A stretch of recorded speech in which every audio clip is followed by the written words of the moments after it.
Всем привет! Сегодня я вам расскажу, как же учат корейский язык и, в принципе, любой другой язык люди, как это выглядит со стороны, а точнее со стороны учащего язык.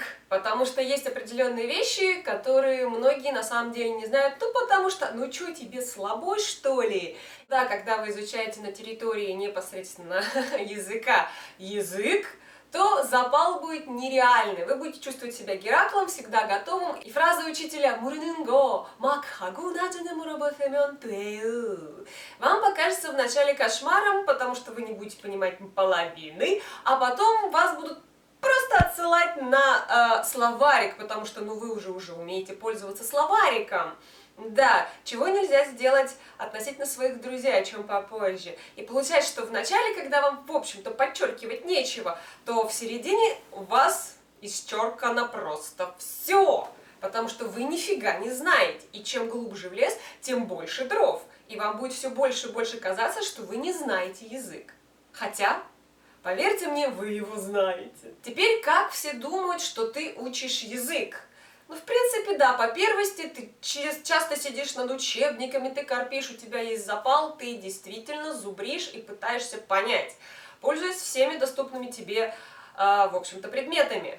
Но как только переступает какой-то порог, и ты понимаешь уже хотя бы 50% того, что происходит, учеба уходит на второй план, и да, ты начинаешь тупо смотреть какие-то передачи, неважно, что ты половину не понимаешь, тебе весело и смешно, да, а уроки не сделаны. Хей! На этом, конечно, все не заканчивается. Нет! Тут, конечно, Остапа понесло, да потому что все думают, что ты словарь можешь перевести все. Начинаются запросы: переведи это, переведи то.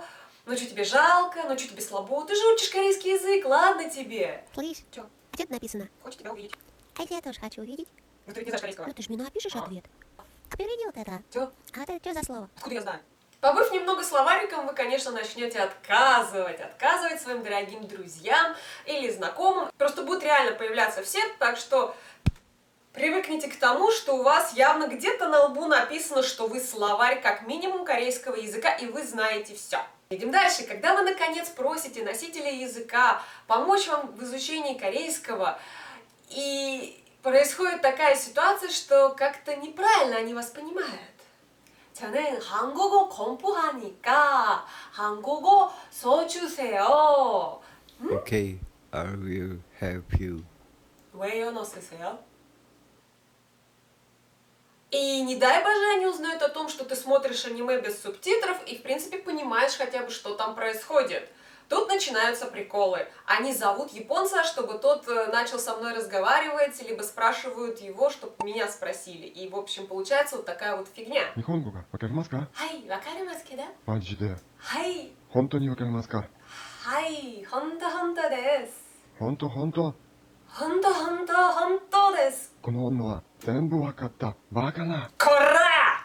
なめんじゃねえや！怖い怖い逃げろああ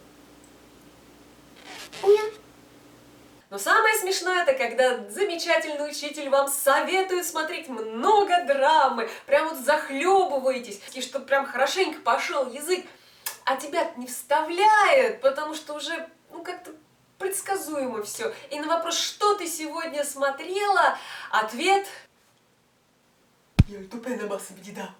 у учителя, конечно, вау, у всех типа, а что это такое? И ты понимаешь, насколько сильно ты отстаешь от потока новых драм, которые штампуются реально очень мощно. Не все, конечно, поступают на поток, потому что если для меня лично сравнить, то она была красива, слишком предсказуема. И я еле-еле заставила себя досмотреть хотя бы до 10 серии чисто ради языка, потому что, ну, было очень скучно. В то же время, когда я смотрела какие-то исторические драмы, я смотрела до конца. И получается, что ты изучаешь язык через старые фильмы со старым корейским, который, в общем-то, тебе не помогает учить язык. Но при этом, конечно же, запросы от твоих друзей не заканчиваются. Тут появляются и переведи мне, что здесь написано на тюбике, с какой-нибудь косметикой. Тут на английском написано. принципе, к этому нужно привыкнуть, потому что запросы стопудово будут у всех друзей, у всех знакомых, их можно понять. Не каждый же знает, что, возможно, есть приложения, которые делают переводы.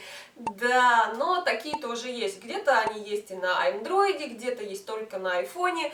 Все эти приложения можно найти, какие-то из них, к сожалению, платные. Но главное найти и попользоваться. Ну зачем, когда у тебя в друзьях есть кто-то, изучающий язык страны, в которую ты едешь? Ну зачем? Лучше ему написать, что он же все равно учит язык. Зачем? Ну что вообще? Да, как-то вот так происходят все вот эти подставы, но если вам захочется узнать немножко более серьезный подход к обучению непосредственно корейскому языку, то оставьте мне это в комментариях, я сделаю более серьезное видео. Ну а пока...